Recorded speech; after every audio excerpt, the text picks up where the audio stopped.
Hey everybody, it's Cal, County Life Roleplay here. Just here to show you guys a few things, and what it kind of takes what we're looking for with our life roleplay here. Obviously I'm just sitting in the one of my bunkers here. Got my civ clothes on. One thing you want to kind of keep a look at, if you have a gun locker, this is going to be great to have. You'll be able to keep, certain weapons away from you when you shouldn't be having them in roleplay. For example, like anything like any of these kind of rocket launchers, etc. Like none of these are roleplay um, approved unless whatever reason. But again, you're not going to be able to use these. Some of these things, again, all these weird weapons and stuff like you should not be having on your weapon wheel. So you can simply go up here and customize that to your liking. That way you don't have to look at them. So now if I look at my heavy, it's all gone. So nice little setup there. I'm not going to show you every little thing to do on that, so let me just run outside and we'll get everything continue to go. Okay. Best thing as a civ is to answer your phone and hang up as quickly as possible.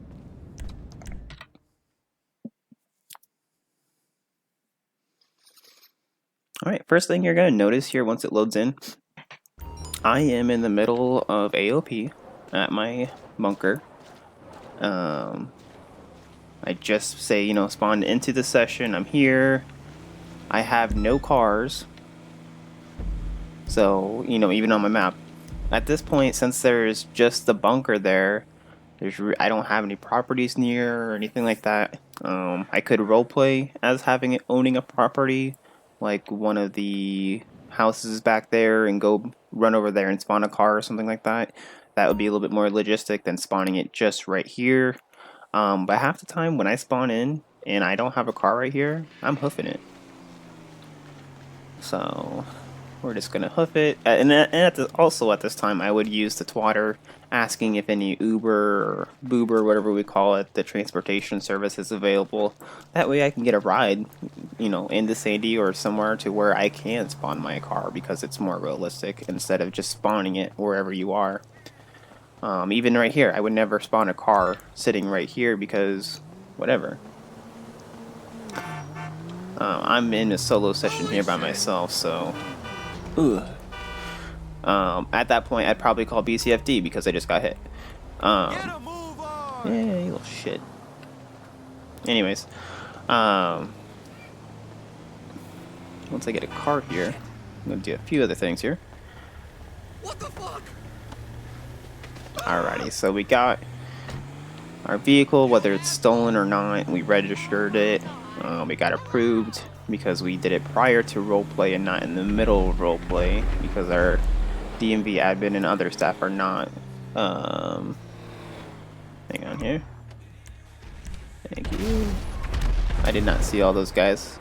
Oh, I think it's a mission. I don't know what's happening right there. I think he's doing a mission. Anyways, I don't want to get blown up. So anyways, I'm driving legitly in a public lobby right now. So a few things as we're driving as civilians. Looking a little drunk right now, going back and forth. Making sure we're stopping at stop signs, whether it's on the ground or at the actual sign itself.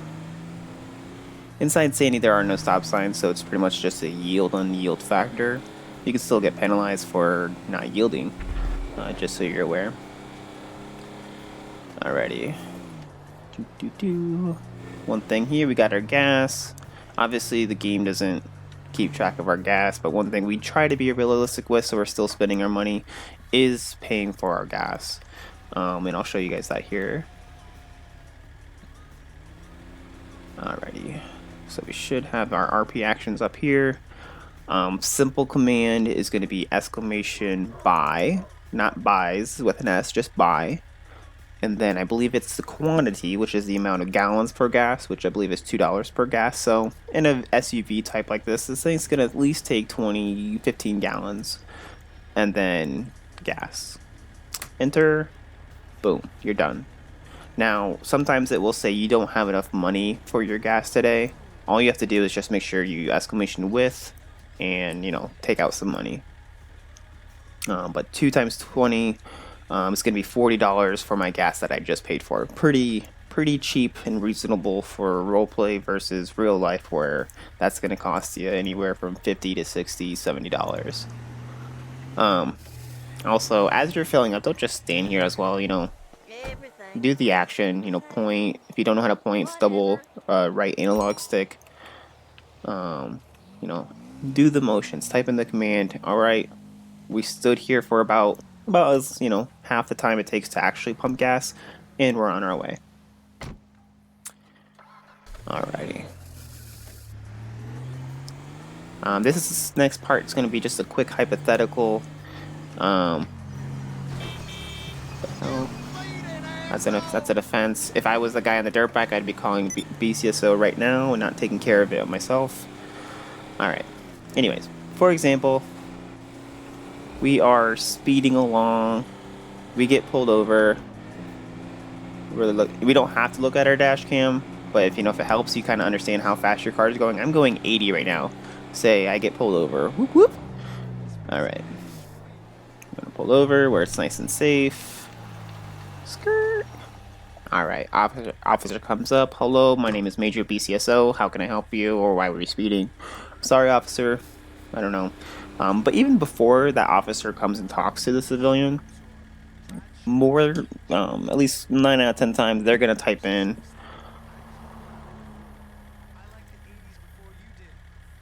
and then typically they'll tag you.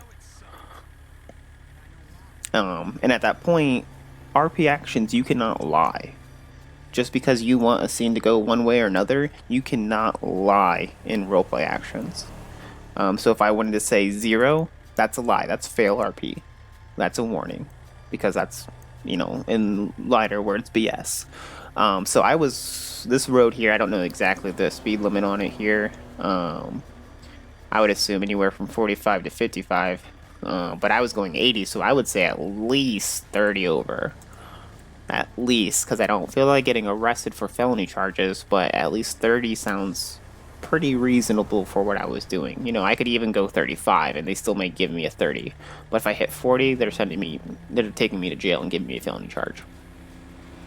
So I'll say 30, he'll come up, do the scene, I get my ticket, and on my way. Alrighty. Simple as that for RP actions, making sure that we're looking at RP actions. For another quick little scenario here, I get pulled over one more time. I was driving kind of recklessly. He wants me to step out of the vehicle. Sure thing, officer. I get detained. Left cuff, right cuff. Sir, do you have anything in your pockets? Nothing that I would like to declare, sir. They're gonna say searches. Or even searches and tag the person. G'day, boss. This is your captain speaking. And they're Captain gonna Brendan Darcy. find You a know, wallet on your with an enormous ID super yacht. and You saying, do remember you've got a yacht, right? who that ID Well, belongs anyway, to. look, I don't mean to gripe, Because but we things can't have been see getting IDs in pretty the hectic roleplay on server, board of late. obviously, so we really Thought you need might you wanna guys to swing help by, us with see giving what us it's your like name. to sit in the captain's seat. Whether if we're finding the Seriously. ID, tell us the Hope to name that we see see you on the soon. ID, or if we're asking you for it, etc. All that stuff. We can't physically see your name, so we need that RP actions to help us to figure out your name here. Alright, so officer didn't find anything on me interesting. Or here. And alright. Now they found a baggie of coke on me. Now I'm probably going to jail. I'm gonna get booked here. Now they're gonna search my car. And also tag me. At this point, again, you cannot lie. So if you were earlier role-playing that you were putting drugs in your car, like, in RP actions especially, you can't disregard that information. So if they say they searches your car, finds 10 more pounds of coke. So, you can't lie. RP actions. Okay, they found all these drugs. I'm in jail. Done. They are impounding my vehicle. I'm in jail for a little while. Scene's over. Simple as that. Alright, last little scenario here. or one or two. When it comes to shooting at officers, etc. Um, I have to take off past some of here real quick. It's gonna take me a little while. So I'll kind of come back to this one here real quick. We're gonna do one other thing, and then we'll go back to what I was just gonna say. All right. So say we're driving. Say we might be even in Grapeseed right now. Pretend we're not right in the heart of AOP. But say we're driving. Trying to get the cool mode. Yeah, I like that view. We're driving. Do do do do do do do do do. And for whatever reason, we miss, and we that hard of an impact right there. Your engine's pretty well done. If it's not, you're moving like this.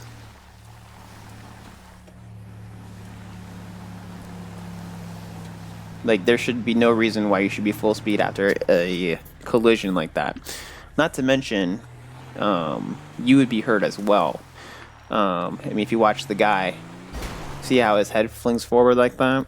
He's injured. He hit his head on the steering wheel. He needs to call BCFD. Again, we go to RP Actions, or not RP Actions for that, but we go to Discord for that. Go into the 911 chat. I'm not going to actually send out the command here. I think you guys can see the clear instructions right there. If you need BCSO, you type in 911 crime. If you need BCFD, you type in 911 fire. Simple as that. So 911 fire, I would send it. It would call them, and also join the voice chat as well for the 911. If you're wanting to make it like a big accident scene, whether maybe it involves a few cars, whether they're AI or actual members, plus BCFD and maybe some BCSO, because wherever BCFD goes, typically BCSO needs to go as well. At that point, we would be starting a priority, because it may be a large scene that is going to use BCFD, a few officers, and possibly a few other civilian members. So again, pretty simple instructions. Since we are civilians here today, again, active civilians, all we're going to do is type in P1. P1, that's it. P1, that's it. And then we'll hit enter, and that will send in our priority, making sure that the last priority ended 20 minutes prior to me starting one. And also making sure it's not within the first half hour of roleplay, because we also have that rule as well.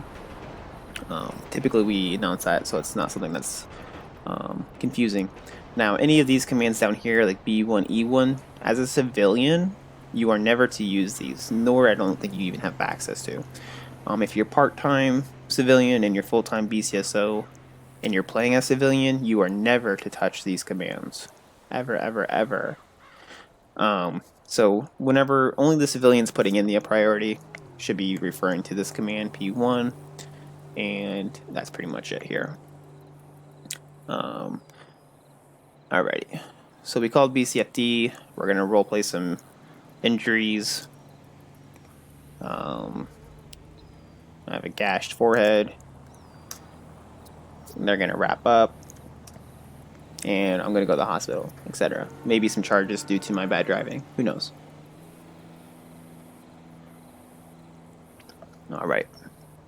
Last but not least, talking about weapons. Any type of melee weapons, I guess I'm okay with, except maybe the nightstick as the civilian. I don't think you should have access to a police battalion, or battalion, I mean. But anything else, I would say, it's pretty fair for anyone to have. Pistols, I think we should only be having, normal pistol, Mark II, whatever, I don't care. As long as it's not like explosive rounds, I think mine are tracer. None of these weapons should be used within roleplay. Again, these type of weapons, unless you're stealing them from officers or military convoys, as civilians, we should not have access to these.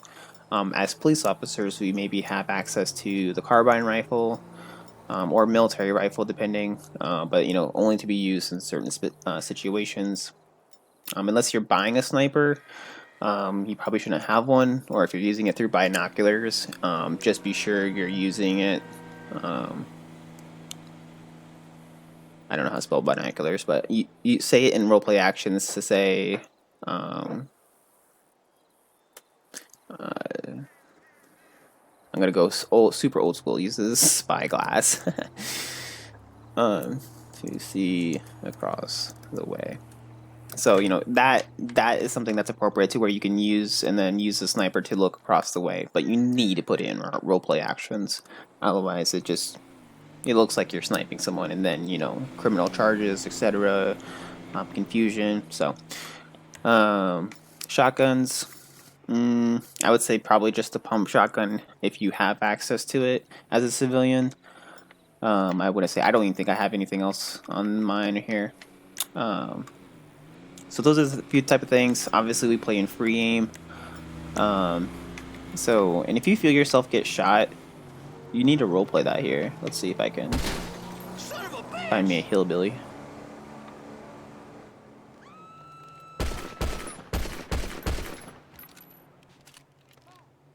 Where are the hillbillies? Where are the hillbillies? Nope. Well, if I could get shot real quick, that'd be great. Maybe some cops. Also, thinking about your magazine size. I think I'm getting shot now. I may have, I guess 97 bullets is not too much, but I'm only gonna probably have a few magazines on me, 2 to 3 at most, to where if I'm popping off shots this fast, I should not have ammo for say if the cops do show up and I need to have a war against them, I shouldn't have enough ammo, because unless I'm just carrying a vest full of magazines, which you can roleplay that out, but when the officers search you, that better be something they find. Alright, now that I got a cop here to shoot me.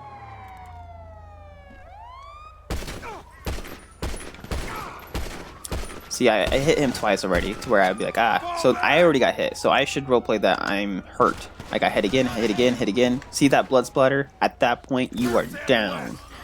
You're maybe not dead, but you are down. Now, they're gonna kill me because they're officers, and that's what they do.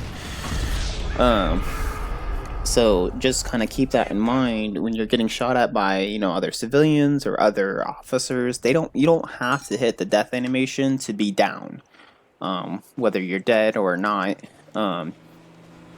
Which we have the rule here at CLRP that you, the civilian, are the only one that can declare yourself dead. If I were to shoot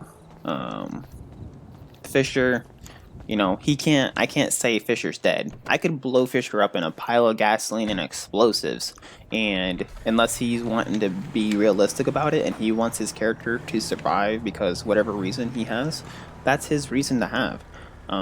It's not for me to say, hey, your character's dead, etc., etc. That's not something we're about, calling other people's characters dead. But in a huge explosion, like the example I gave before, I do hope we have the maturity to understand and let go of, hey, my character just got blown, skyrocketed. There's no way he survived that. Or my character fell 10,000 feet in the air and splatted on the ground. He did not survive. So we shouldn't be seeing miracles like that if he did survive. Try to keep that realism. Now, if it's an accident or something happens to where your character dies, or you hit that death animation and it's something that was a big explosion to where he maybe wouldn't have lived in real life, you could have those exceptions, or you can 22 the scene depending on what happened. If it's by yourself, you ran into the gas thing here, or roleplay it. We really want you guys to control your own style here, but at the same time we want to guide you and help you guys become better life role players. So as you can see, I'm speeding. That's pretty much going to end everything I want to talk about that's in GTA related. So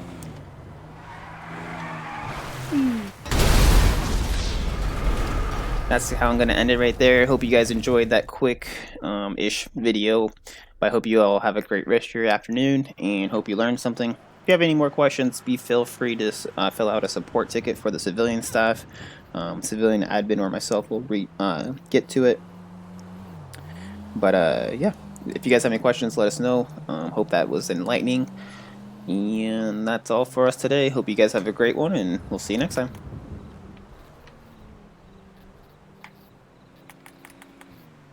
Oh yeah, that's it.